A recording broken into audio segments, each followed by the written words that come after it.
Plusieurs sortes de globules blancs protègent le corps de l'invasion d'organismes microscopiques. Les granulocytes neutrophiles sont majoritaires puisqu'ils constituent entre 40 et 70% des globules blancs.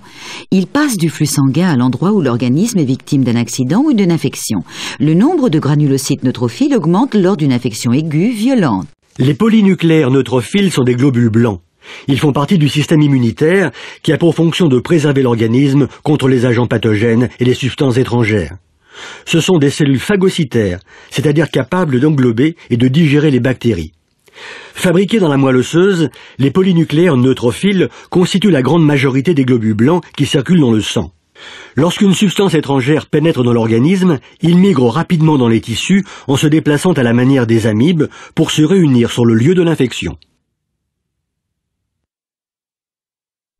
Les monocytes représentent 4 à 8% des globules blancs.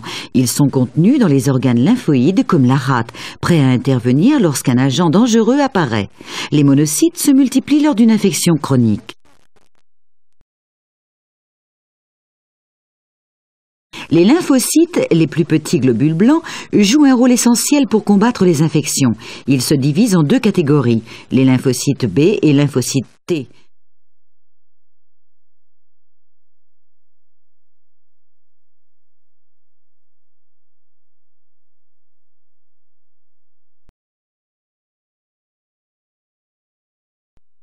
Les lymphocytes B circulent dans le sang où ils génèrent des protéines protectrices, les anticorps. Les lymphocytes B, qui chez les mammifères se développent dans la moelle osseuse.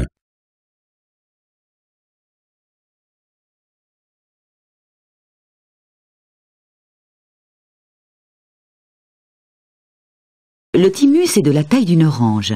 Sa couleur évolue d'un gris rosé pendant l'enfance à une teinte plutôt jaune à l'âge adulte, car au fil des ans, il s'atrophie et se couvre de tissu adipeux. Le thymus est situé sur la partie inférieure du cou, en arrière du sternum. Cette glande influe sur le bon fonctionnement du système immunitaire.